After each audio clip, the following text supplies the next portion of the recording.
शहंशाहों के शहंशाह को सिर झुकाकर सलाम।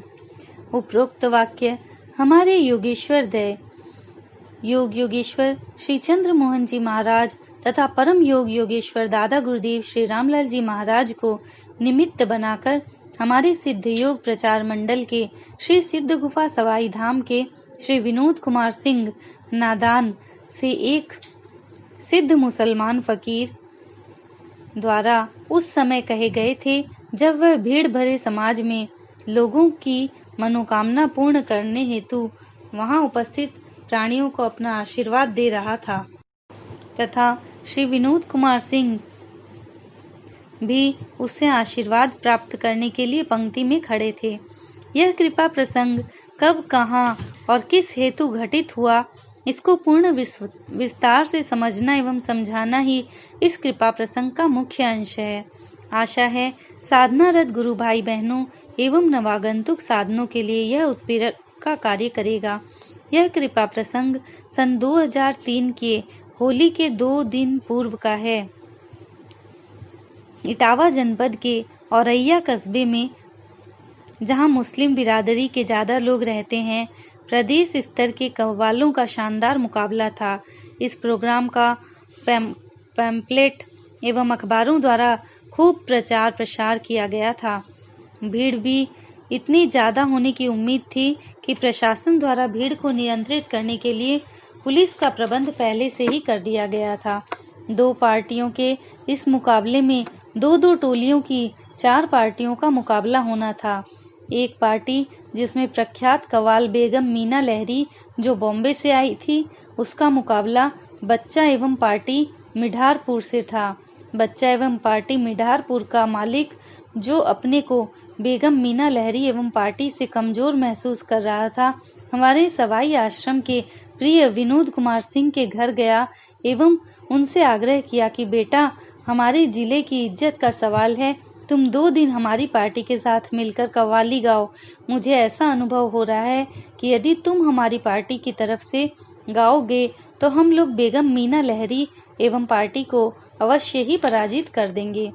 नवागंतुक योग जिज्ञासुओं एवं अपने गुरु भाई बहनों को यह बताना समीचीन होगा कि प्रिय विनोद कुमार सिंह हमारे आदरणीय गुरु भाई श्री तुलाराम जी का आज्ञाकारी पुत्र है। 12-13 वर्ष की अवस्था से ही ये सवाई धाम पर सायंकाल संभवतः आ जाया करता था एवं हमारे गुरु भाई बहनों द्वारा योगेश्वर द्वय के स्वरूपों को श्रद्धा युक्त भजनों को सुनाते देखकर बड़ा प्रसन्न एवं आनंदित होता था। उसके मन में इस बीज का अंकुरण हुआ कि मैं भी श्री गुरु जी महाराज एवं महाप्रभु श्री रामलाल जी महाराज के स्वरूपों के सामने अपने द्वारा निर्मित भजनों को सुनाऊंगा तथा उनसे आशीर्वाद प्राप्त करूंगा। इधर पढ़ाई भी चलती रही और उधर वह योग प्रशिक्षण केंद्र श्री सिद्ध गुफा सवाई पर आरती से 1-1.5 घंटे पहले आ जाया करता था और योगेश्वर द्वय के स्वरूपों के सामने अपने द्वारा निर्मित भजनों को बड़े प्रेम एवं श्रद्धा से भावनापूर्ण साधक की स्थिति में सुनाया करता था। उसकी आश्रम की सेवा के इन भावों ने गुरुदेव की अकारण कृपा से इस कार्य में उसकी प्रगति होती चली गई एवं कुछ वर्षों बाद वह श्री सिद्ध गुफा सवाई धाम पर सायंकाल श्री योगेश्वर द्वय के स्वरूपों को श्रद्धा में भजन सुनाने वालों की श्रेणी में अग्रगण्य हो गया। उसने अपने मनोनुकूल 5 बच्चों और इकट्ठा किया एवं टीम बनाई तथा योगेश्वर द्वय के स्वरूपों के सामने पूर्ण श्रद्धा युक्त मन से श्री सवाई धाम के श्री योगेश्वरों को अपने भजन द्वारा आह्लादित करता था। हमारे आपके आराध्य देव योगीराज श्री चंद्र मोहन जी महाराज अपने मुखारविंद से कहा करते थे, जगत चाकरी देत है क्यों राखे भगवान। उनकी वाणी चरितार्थ हुई एवं प्रेम पूर्ण भजनों पर श्री विनोद कुमार एवं पार्टी का इतना कमांड हो गया कि इनका मुकाबला करना किसी और भजन पार्टी के लिए टेढ़ी खीर है। इनके भजनों से प्रभावित होकर आस्तिक समुदाय मंदिर प्राण प्रतिष्ठा, देवी जागरण, मंदिर जागरण ऐसे ही अन्य शुभ अवसरों पर इन्हें सादर आमंत्रित किया जाने लगा और मान प्रतिष्ठा के साथ इन्हें प्रचुर मात्रा में धन दौलत एवं उपहार भी मिलने लगे। इनका विस्तृत वर्णन श्री सिद्धयोग पत्रिका के नादान के योग ज्ञान नामक शीर्षक लेख में दिया गया है। अतः इसका विस्तार न करके इस घटना से संबंधित मुख्य विषय पर हम आपको ले चलते हैं। बच्चा एवं कव्वाल पार्टी का मुखिया जब श्री सवाई धाम श्री विनोद कुमार जी के घर पहुंचा तो श्री विनोद कुमार जी साफ तौर पर इनकार कर दिया कि मैंने आज तक कव्वाली नहीं गाई है, अतः मैं अपने आप को जीत के लायक बना पाऊंगा इसमें संशय है, इसलिए मैं इसमें शामिल नहीं होना चाहता। उनकी इस बात को सुनकर बच्चा एंड कव्वाल पार्टी के मुखिया ने कहा, कव्वाली की अगुवाई तो मैं करूंगा, सिर्फ पीछे से मेरा साथ देना है। साथ देने वालों को कव्वाली जानना आवश्यक नहीं होता, उनको सिर्फ पीछे से दोहराना पड़ता है और दोहराने वालों को लंबी सांस रोककर गाने का अभ्यास होना चाहिए जो आपके अंदर खुदा ने खूब दिया है। अतः अपना आप नाम रोशन करने एवं विजय हासिल कर जिले की प्रतिष्ठा बढ़ाने की नियत से मैं आपसे निवेदन करना चाहता हूं कि आप इस मुकाबले में अवश्य ही शिरकत करें। परिस्थिति को समझकर श्री विनोद कुमार जी ने कहा कि मौलवी साहब, मैं खाली समय में 5 रुपया प्रति रात लेता हूँ। इनकी बातों को सुनकर बच्चा एंड कव्वाल पार्टी के मुखिया ने कहा कि विनोद जी, पैसे की क्या बात है, मैं आपको एक रात का 1100 रुपया दूंगा। आप होली के 3 दिन पूर्व बिल्कुल तैयार रहिएगा, मैं कार भेजूंगा, आप उसमें आ जाइएगा, फिर मैं आपको कव्वाल पार्टी के साथ ले चलूंगा। उसने मन ही मन इनकी नाप का अंदाज इस नियत से लगा लिया कि इनका मुसलमानी पोशाक तब तक तैयार करा लूंगा। श्री बच्चा एवं कव्वाल पार्टी का मुखिया इनकी स्वीकारोक्ति के बाद प्रसन्न मन से अपने घर चला गया। घर पहुंचने के बाद उसने खूब बढ़िया कपड़ा खरीदकर इनका मुसलमानी पोशाक, शेरवानी, चूड़ीदार पायजामा एवं टोपी बनवाकर अपने पास प्रेस करवाकर रख लिया। नियत तारीख को उसके द्वारा भेजी गई कार श्री विनोद जी के घर प्रातःकाल ही पहुंच गई। कार पहुंचने के बाद श्री विनोद जी ने खाना खाया, अपना सामान अच्छी प्रकार पैक किया एवं कार पर सवार होकर यात्रा आरंभ किए। लगातार चलते हुए बच्चा एंड कव्वाल पार्टी के मुखिया के घर पहुंच गए। वहां पहुंचने पर श्री विनोद कुमार जी ने देखा कि मुखिया के घर पर मुखिया के साथ कव्वाल पार्टी के सभी सदस्य अपने साथ सामान के साथ बैठकर इनका ही इंतजार कर रहे थे। इनके पहुंचने के बाद उन लोगों ने इनसे नाश्ता वगैरह करने का आग्रह किया, जिसे इन्होंने नम्रता से इनकार कर दिया। तदंतर श्री विनोद कुमार जी पूरी पार्टी के साथ कार एवं जीप की सवारी से मुकाबले वाले स्थान पर पहुंच गए। इन लोगों ने उस दिन कंप्लीट आराम एवं अभ्यास किया। मुकाबले वाले दिन इनकी पार्टी के सदस्यों ने इन्हें नई पोशाक पहनाकर इन्हें कंप्लीट मुसलमान की वेशभूषा प्रदान कर मुसलमान बना दिया। निर्धारित समय पर मुकाबला आरंभ हुआ। श्री सिद्ध योग समुदाय के सुयोग्य एवं आदरणीय गुरु भाई बहनों को इस तथ्य से अवगत कराना समीचीन होगा कि कव्वाली के संगीत में 5 तालों प्रथम ताल, द्वितीय ताल, तृतीय ताल आदि का विशेष महत्व होता है। ताल का अर्थ मोटे तौर पर श्वास की लंबाई एवं ऊंचाई से है, अर्थात प्रथम ताल का तात्पर्य छोटी श्वास एवं कम आवाज की बोली से है, तो 5वें ताल का लंबी श्वास एवं तेज आवाज से है।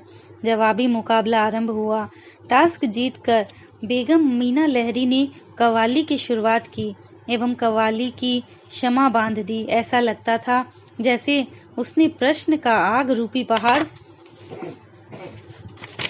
खड़ा कर दिया है, परंतु श्री विनोद कुमार की कव्वाल पार्टी ने उस पर अपने जवाब रूपी बादल की वर्षा कराकर उसे बिल्कुल समाप्त कर दिया। मुकाबले के रूप में प्रश्नोत्तरों का यह कार्यक्रम सायं से लेकर देर रात्रि तक चलता रहा। दोनों कव्वाल पार्टियां इतनी उम्दा थी कि प्रथम दिन इनका निर्णय नहीं हो पाया। किसी भी पार्टी को विजेता घोषित नहीं किया गया। दूसरे दिन भी निर्धारित समय पर मुकाबला आरंभ हुआ। आधे समय तक तो दोनों पार्टियां सुनने वालों को लगभग बराबर ही नजर से आती दिखलाई दी, परंतु आधे समय के बाद श्री विनोद कुमार की पार्टी श्री विनोद कुमार जी द्वारा चौथे ताल एवं 5वें ताल के अनवरत प्रयोग से ऊंची एवं लंबी श्वास में कव्वाली के गीत को पीछे से दोहराने के फलस्वरूप आगे निकलना आरंभ हो गई। अंत समय अर्थात मध्य रात्रि के बाद श्री विनोद कुमार जी की पार्टी जीत की तरफ तेजी से बढ़ती चली गई। मुकाबले का परिणाम घोषित होने पर विजय श्री उसी पार्टी को मिली जिसमें श्री सिद्ध गुफा का साधक बालक श्री विनोद कुमार हिस्सा लिया था। मुकाबले की एक खासियत यह रही कि जितने रुपए बच्चा एवं कव्वाल पार्टी ने प्रति रात्रि इन्हें दिया, उससे ज्यादा रुपए इन्हें इनाम में मिले एवं शोहरत भी खूब मिली। इधर निर्णायक मंडल अपना फैसला सुनाने के लिए विचार विमर्श कर रहा था एवं उधर एक सिद्ध फकीर कव्वाली के मुकाबले वाले स्थान पर पहुंच गया। यह सिद्ध फकीर को जनता जलेसर वाले पीर बाबा के नाम से जानती एवं पहचानती है तथा इनकी उस क्षेत्र में काफी ख्याति है। यह फकीर बाबा को देखते ही वहां उपस्थित समुदाय के साथ साथ निर्णायक मंडल के सदस्यों ने भी सादर प्रणाम निवेदित किया एवं अपने पास ही एक बहुत ही सुंदर आसन पर विराजमान कराया। परिणाम घोषित हो जाने के बाद अधिकांश लोगों ने पीर बाबा को सिर झुकाकर प्रणाम किया एवं अपनी विभिन्न मांगों एवं कामनाओं के लिए उनसे दुआएं मांगी। सबको मांगता देख श्री विनोद कुमार जी के मन में भी आया कि अवश्य ही ये कोई सिद्ध महात्मा है। श्री विनोद कुमार जी ने हाथ जोड़ते हुए कहा कि बाबा, हम पर भी नजरे इनायत करने की कृपा की जाए। जानते हैं उस सिद्ध फकीर ने हमारे श्री विनोद कुमार जी से क्या कहा? उस फकीर ने महात्मा ने कहा, तुम कहाँ से आए हो इसकी जानकारी हमें खुदा ने करा दी है। तुमने मुझसे दुआएं मांगने के लिए हाथ जोड़कर सलाम किया, यह अनुचित है। उस अनादि सिद्ध गुफा पर तो सबके शीश झुकते रहे हैं, झुकते हैं और झुकते ही रहेंगे। मेरा यह गोपनीय अनुभव है। श्री सिद्ध गुफा के दोनों भगवानों को पहले प्रणाम एवं फिर शहंशाहों के शहंशाह को हमारा सिर झुकाकर सलाम अवश्य अवश्य ही निवेदित कर देना। हमारी तुमसे इतनी अर्ज है कि अपना फर्ज मानते हुए शहंशाहों के शहंशाह बाबा श्री रामलाल के चरणों में हमारा कोटिश शीश झुकाकर सलाम कर देना, कह देना। ऐसा आभास हो रहा था कि जलेसर वाले इस पीर बाबा की जानकारी बिल्कुल ही सही है। भारत सेवाश्रम संघ के उच्च कोटि के साधक हों या सिद्ध, आदरणीय माता आनंदमयी संप्रदाय के साधक हों या सिद्ध, देवराहा बाबा के संप्रदाय के साधक हों या सिद्ध, परम आदरणीय पुराण पुरुष श्री श्यामाचरण लाहिड़ी महाशय द्वारा प्रतिपादित क्रिया योग के साधक हों या सिद्ध, योगीराज श्री गोरक्षनाथ जी द्वारा प्रचारित साधक हों या सिद्ध, सिद्ध श्रेणी के महात्मा द्वारा चलाए जा रहे भगवत कृपा प्रसंग सत्संग एवं अन्यत्र कहीं भी, चाहे अपना भारत देश हो या दुनिया का कोई भी देश हो, उसकी सूक्ष्म दृष्टि से खोज करता हुआ कोई साधक उसके मूल तह में जाएगा तो वह इस तथ्य से अवगत हो जाएगा कि अर्थात जान जाएगा कि उसके भंडार में रखा सामान आध्यात्म के उस कारखाने से आ रहा है जिसके पूर्ण रूपेण मालिक या स्वामी अखिल ब्रह्मांड नायक काल चक्र, युग चक्र एवं जग चक्र को एक साथ चलाने वाले परम योग योगेश्वर हमारे दादा गुरुदेव महाप्रभु श्री रामलाल जी महाराज ही हैं। इसका प्रत्यक्ष प्रमाण यह है कि 280 साल के पूर्ण योगीराज परम आदरणीय श्री तैलंग स्वामी जी, जिन्होंने अपनी जिंदगी के उत्तरार्ध 150 वर्ष काशी में बिताए तथा जिन्हें आम जनता चलते फिरते भगवान शिव के नाम से संबोधित करती थी ने एक प्रसंग में लाहिड़ी महाशय के लिए अपने मुखारविंद से कहा था, यदि लाहिड़ी महाशय गृहस्थ नहीं होते और वे हमसे मिलने हमारे पास आने की इच्छा व्यक्त करते तो मैं स्वयं अपने कंधों पर बैठाकर पूरी काशी का भ्रमण कराते हुए लाता। योग की जिस स्थिति को प्राप्त करने के लिए तैलंग को अपनी लंगोटी उतार देनी पड़ी, उस अवस्था को इस गृहस्थ ने अपने श्री गुरुदेव की अहेतु की कृपा से सहज ही प्राप्त कर लिया है। पाठकगण इस तथ्य से अवगत हो गए हैं कि योगीराज श्री तैलंग स्वामी ने 150 वर्ष बिल्कुल निर्वस्त्र रूप में काशीवास किया। इस कृपा लेख को और आगे न विस्तारित करते हुए योगेश्वर द्वय के युगल चरणों में साष्टांग प्रणाम निवेदित करते हुए निम्न पंक्तियों के साथ यह प्रसंग यहीं विश्रामित है। देह तुम्ही हो, प्राण तुम्ही हो, नस नाड़ी और श्वास तुम्ही हो, तुम ही जग उपजावन वाले, प्रलय काल में नाश तुम्ही हो। बोलिए श्री सद्गुरुदेव भगवान की जय।